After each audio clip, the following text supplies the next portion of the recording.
Olá, tudo ótimo, boa noite. Vamos falar brevemente aqui. Boa noite para você. Estamos deixando aí essa pergunta, né? Se vale a pena as dietas sem carne, ovos, que é vegano, sem trigo, leite, derivados, sem farinha, chamada low carb, sem açúcar, diversas dietas para você saborear o melhor paladar. Muito para a gente conhecer, Temperando Arte aqui no Instagram. Eu sou Carlos Duarte, nós vamos discorrer isso aqui para você pensar. É para você pensar. Tá? Então, isso aqui faz parte de uma palestra que eu assisti, e então, sobre nutrição, né? Nutrologia, com o professor Sérgio Henrique Lossi, que é do Hospital Moinhos de Vento, e a gente vai mostrar isso aqui, o seguinte. Bom, aqui no YouTube, a gente está compartilhando aqui, tá? Está no canal do YouTube, então a gente está mostrando o seguinte. Eu vi agora uma live, né? E as pessoas estão vendendo, você está vendendo, está ganhando muito dinheiro. Então, por que estamos falando isso aqui? Só para a gente pensar, tá? Bem rapidinho, e eu acho que isso aí vai chamar a atenção das pessoas em geral, tanto homens quanto mulheres, né? Uma pesquisa agora, que eu levantei ali, está mostrando que os homens estão produzindo cada vez menos espermatozoides nos últimos 50 anos. E a produção passou de 101 milhões de espermatozoides por milímetro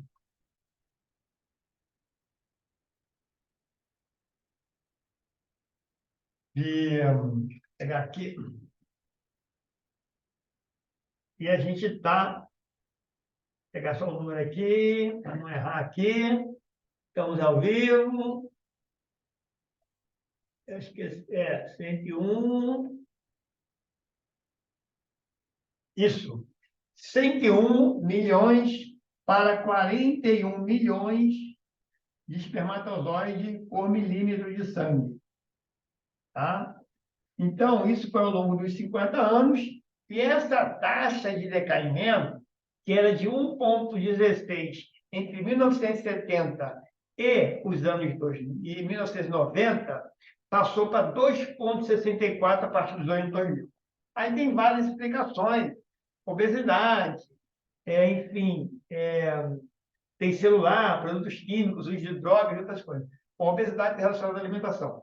Então, a gente está falando aqui, vamos mostrar por que isso tem a ver, né? A questão da libido, da reprodução sexual, afeta as mulheres também, esse é o caso do espermatozoide. E o que a gente está falando aqui é que esses efeitos, ele é igual ao INSS. Você só vai perceber que vai fazer muita falta, que vai sofrer, quando for se aposentar. Ao longo da vida, você vai aproveitar, curtir, né? E não está nem aí os pequenos, né, o valor das pequenas coisas. Quando chegar na frente, você vai ver que não dá para pagar as contas. Tá? E aí, a idade passou, fica complicado. Então, vamos bem breve, para não prolongar, né? É rápido aqui, pelo seguinte. O que acontece no nosso organismo, na nossa absorção intestinal, no alimento da nossa vida? Bom, a nossa vida ela é composta do seguinte: você recebe uma coisa chamada biota, né? Que é a flora, o que você tem lá dentro do seu intestino. A gente nasce com um carro novo zerado. Então, você tem lá os micro-organismos que habitam o intestino, aquele que você recebe. E aí, você vai povoando aquilo com alimentos, né? Então, o que você come, né? O nosso corpo, a gente tem um intestino, vamos pensar num carro, né? Eu tenho lá um motor, eu tenho as partes internas, tá? E o carro sai da fábrica zerado, tá certo? Lá dentro tem que ter algumas coisas. Você tem um motor, mas dentro do motor você tem alguma coisa lá dentro, né? Você já vem com aquele de fábrica, né? O motor vem otimizado para álcool, para gasolina, vem otimizado para ser motor de avião, de uma Ferrari, enfim. Tinha um carro a álcool, agora tem um carro flex, enfim. Cada motor precisa de um combustível. Então, nós vamos entender que esse motor que está aqui, né, ele é o intestino, os órgãos gastrointestinais.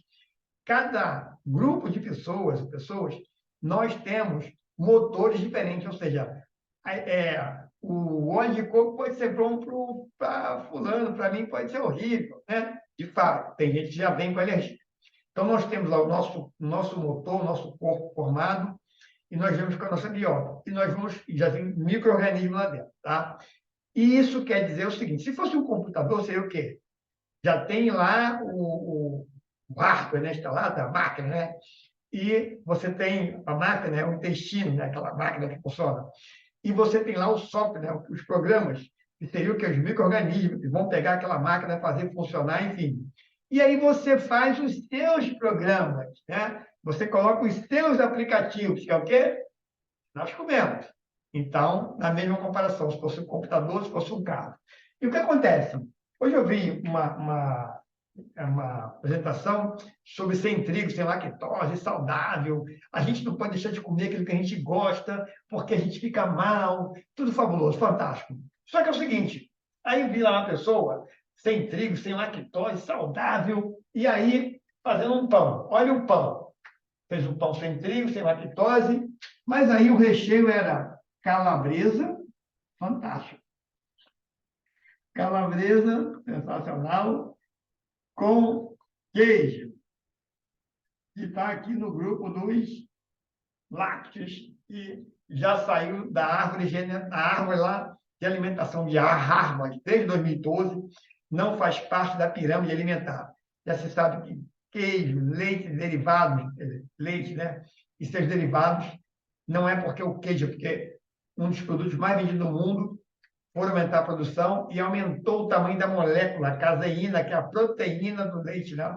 Aumentou muito o tamanho e fica, por isso que fica difícil de digerir. Mesma coisa o trigo. Então, a pessoa é sem trigo, sem lactose, saudável, toma até às vezes uns probióticos, enfim, e aí joga um veneno. É como se você colocasse lá, assim, vamos dizer, você colocasse gasolina batizada, aquela gasolina envenenada, né? Vou botar agora o melhor aditivo, né? Vou botar o melhor aditivo, mais ou menos isso. Então, tem que entender que a gente tem também pessoas veganas, né? Aí o vegano também come, ele vai comer glúten, vai comer bolacha, biscoito, né? Ele é vegano, ou seja, nada de origem animal, não vai comer carne, o leite também não, o mel da abelha, mas está lá no carboidrato, que é chamado carboidrato simples, né? E a gente quer a vida muito simples. O que é o carboidrato simples? É o pão de padaria, é o biscoito, enfim, carboidrato que entra, joga a insulina para cima. Não é uma empinha, uma batata doce, que é um carboidrato complexo, que ele trabalha mais, e aí o pico de insulina é menor. E o que tem acontecido mais hoje em dia é isso. Esses efeitos, como a gente mostrou nos dados do OMS, de elevação muito grande das 10 enfermidades que mais causaram comorbidade, ou seja, você fica dependendo de alguém para te levar no banheiro, tem gente que fala, eu vou morrer feliz. Bom, parece que não, né? O OMS está mostrando que a gente está vivendo mais, porém com menos qualidade de vida. Ou seja, chega o final da vida, você depende de alguém financeiramente, alguém para te levar no banheiro, ou você vai ter Alzheimer. Quanto mais tempo a gente vive, mais suscetível ficamos à doença, porque também o corpo está mais frágil e nós estamos vivendo no organismo. Então, para quem está aí, é o seguinte: nosso corpo, a gente tem a biota, né? A gente chama de biota, né? Que é o que está lá, né? A tua flora que está lá no intestino, tá certo? Que é os organismos que estão lá dentro, as bactérias, enfim, que está ali para fazer, né? Consumir. E você tem o que, então, chamado hospedeiro, né? É uma casinha que esses bichinhos moram, que a biota mora. Que o principal aqui, que a gente está falando, é o intestino, certo? O intestino é o principal que ele seleciona. Enfim, você vem com o seu. E a gente tem aquilo que a gente come, tá? Então, vai adiantar muito pouco, ou praticamente nada, se você come veneno, e aí você está mexendo com a sua biota, matando as bactérias, né? Você não come lá a carne, aí come a farinha branca, o pão, o bolo, enfim, o leite, né? E vai por aí afora, tá? O açúcar refinado, sal refinado. Isso tem acontecido muito pouco. Ou então você sai da dieta sem trigo e vai para a dieta que é sem trigo, né? Sai do trigo, no trigo. Aí chega lá na dieta sem trigo, o que é a farinha? Farinha de arroz, aí você tem milho transgênico. Aí esquece. Tem milho lá, transgênico, né? A base dessa dieta sem trigo que eu uso, ela vai a farinha de arroz, aí vai fécula de amido de milho, o pessoal conhece como maisena, é trigo, pode virar transgênico, né? Transgênico. E aí você também usa o polvilho doce, que é ali o polvilho doce, né? A fécula de mandioca. Mas você tem lá o transgênico, tá certo? Bom, e aí também, para ficar fofinho e gostoso, eles tacam muita farinha de gordura. Nozes, avelã, castanha de caju, aí vem chocolate, óleo de coco, tudo isso você come, você fala, estou sem trigo. Só que tem um detalhe, cerca de 60% da população brasileira, ao contrário do que está mirando o governo, porque se tiver 30 milhões de pessoas lá com questão de segurança alimentar, 30 milhões de pessoas, vamos calcular aí, dá uns 15% para a população de 220 milhões, né? Pouco menos de 15% da população, está lá com problemas de comida. Mas 60% está obesa e boa parte está bem acima do peso.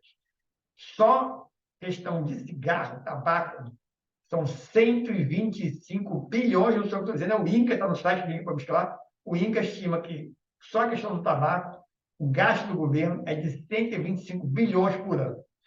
Então, com isso, é o que eu queria falar hoje, porque no início da semana, sobre alimentação, a gente estava falando, né, para você pensar, né, a respeito do que você quer para a sua vida, você quer. Por que você quer esse tipo de alimentação? Qual a razão? Buscar a motivação. Por que eu tenho a vontade de comer com açúcar, enfim, com açúcar refinado, está falando, né? Por que eu não paro de comer, enfim, só penso em comida, comida, comida? Eu não penso em comida saudável, realmente, né? Eu tenho que comer bolo, pão. E eu fiz entrevista, conversei com pessoas lá antigamente. Eu também era criancinha, algumas que eu lembro, porque eu morava na roça, saía uma. A roça é como se a gente tivesse 50 anos atrás aqui da cidade, né? Então, na roça, a gente tinha pé de jamelão, amora, falei com o Fernandes hoje. Não tem isso hoje, né? Não existia esse negócio de. Na roça, não tinha esse negócio de biscoito recheado, essas coisas para processar, né? Para comida de hoje, linguiça calabresa, embutido, não tinha isso. A gente ia lá, comprava o frango, não tinha negócio desse frango que vem embalado, ia lá comprar o frango, matava o frango que é chamado caipira, né? O ovo lá também caipira, não tinha esse ovo de grande, então a gente tinha uma vida muito melhor. Então, por isso, para fechar, é o seguinte: e por que alguém vai dizer, pô, não dá para comer nada? Não dá para comer nada. Dá para comer tudo, nós vamos mostrar aqui. Nós estamos trabalhando, inclusive, para fazer isso. Até porque eu tenho uma sensibilidade muito alta no intestino e estou testando, estou fazendo, está dando certo. Então, o que acontece é o seguinte: tem uma cidade de São Paulo chamada Cubatão. Lá, 20 anos, na década de 80, era altamente poluída, né? Então, se você chegasse em Cubatão e você botasse mais uma fumacinha, você matava todo mundo, já está totalmente poluído. É mais ou menos o que está acontecendo com a comida hoje nossa. Hoje é tanto transgênico, o nosso trigo também é transgênico. Pode ir lá, o trigo também é transgênico. Além do glúten, também o trigo é transgênico. Você vai lá pegar farinha e fala lá, um T de transgênico. O milho também é transgênico, né? Então, hoje é tanta comida com tanto veneno, tanto agrotóxico, transgênico, enfim. Aí você ainda bota também biscoito, não sei o quê, pão. Então, já está totalmente poluído. Você está botando mais veneno ainda. Leite que não precisa, e é isso que nós estamos falando. Então, esse é o recado de hoje. Ter atenção com as dietas, né? Eu dei um caso particular meu, inclusive, que é outro. Eu fiquei quase 10 anos praticamente comendo muito pouca carne. Os efeitos vieram depois. Esses efeitos são de longo prazo. Tá? Fiquei comendo muito pouca carne. Isso tem um impacto no sistema ósseo esquelético que, assim, para recuperar, difícil. Tem organismos que precisam comer carne. Né? Existe açúcar para a gente comer, que o cérebro precisa de açúcar, mas tem que saber qual açúcar você vai consumir. Tá? Gordura, nós precisamos de gordura. Imagine um carro sem lubrificação, né? Precisa de lubrificação. Tudo isso existe. E é só olhar a natureza que a gente vai entender que é muito fácil se alimentar com muita saúde e bem-estar. Aquele abraço. Nós estamos trabalhando aqui na nossa cozinha, fazendo umas modificações, que já descobrimos essas questões da farinha. Vamos comentar, por exemplo, desses recheios aqui, que o nosso sistema digestivo, as farinhas, né? Que tem gente que acha que vai dieta low carb, não vou comer, é outra furada também, né? O corpo precisa de farinhas, né? A gente precisa também de farinha, a gente precisa de carboidrato. O nosso corpo precisa de glicose, vamos falar glicose, vai falar açúcar. O corpo precisa de glicose, que a gente vamos fazer aqui, que é a glicose, é uma glicose boa. O corpo precisa de aminoácidos que vêm das proteínas que são as carnes, vem, né, os ovos, enfim, mas pode, né? Tem proteína da Ora Pronobis, que é uma planta que tem maior teor de proteína do que a carne, o corpo precisa de proteína. O corpo precisa também de gordura, né? Então, para absorver isso, assim como a eletricidade vem de Itaipu, ela acende aquela lâmpada, computador, chuveiro elétrico, observa, são coisas diferentes. O organismo está tudo aqui dentro, né? Então, quando você coloca, e isso a gente só olha na natureza, tá? Você pode ver na natureza, o boi come a grama, o macaco come banana, o outro... É só o ser humano que inventa de pegar um prato, botar salada, arroz, feijão, não sei o quê, aí bota a fruta, come arroz com macarrão, com batata. Quer dizer, ele não está só insatisfeito em misturar várias coisas diferentes, mas mistura vários carboidratos diferentes. E o organismo tem lá, né, aquelas, vamos dizer, né, aqueles conversores, né? Para eu converter o amido, eu tenho que ter amilase, né? Então, cada um, eu tenho que ter a lipase para converter as gorduras, né? E por aí vai. Então, se a gente está comendo, tem coisas que não se combinam e as pessoas não descobrem. E por que antigamente isso acontecia, não tinha tanto efeito? Exatamente isso. Nós não estávamos tão poluídos e o nosso sistema digestivo, lá, mais quem estava 30, 40 anos atrás, isso é na literatura, né? Essas doenças, esses impactos não existiam, porque não existia tanto veneno hoje, né, que a gente está comendo, e aí mais um pouquinho, a gente faz a mistura, piora. Tá? Isso é muito difícil diagnosticar em médico, né? Isso é muito difícil. Beijo para quem vai. Beijo, um abraço, grande abraço. Muita saúde e bem-estar. Pense nisso, que você, ó, biota, e você, comendo veneno, você está transformando a sua biota ao longo do tempo. Vai ficando ruim, tá? Aí não adianta ficar comprando aqueles medicamentos. Ah, vou comprar aminoácido. Aí tem um chega com a gente. Aí não, estou comprando aminoácido, comprando isso, comprando. Não adianta, você está todo envenenado. A gente você vai tomando, está gastando dinheiro à toa e está envenenando aqui. Né? Isso aqui é o mais importante. Bom, um abraço, muita saúde e bem-estar e até a próxima apresentação, que nós vamos comentar a respeito dessa questão aí dos espermatozoides e também das estrias das mulheres, enfim, a alimentação tem tudo a ver com isso aí, mudar a nossa pele, ficar bem, saudável, você não tem noção quanto que é bom dormir tranquilo, nossa, coisa tudo maravilhoso, comer bem e saborosamente, com parcimônia.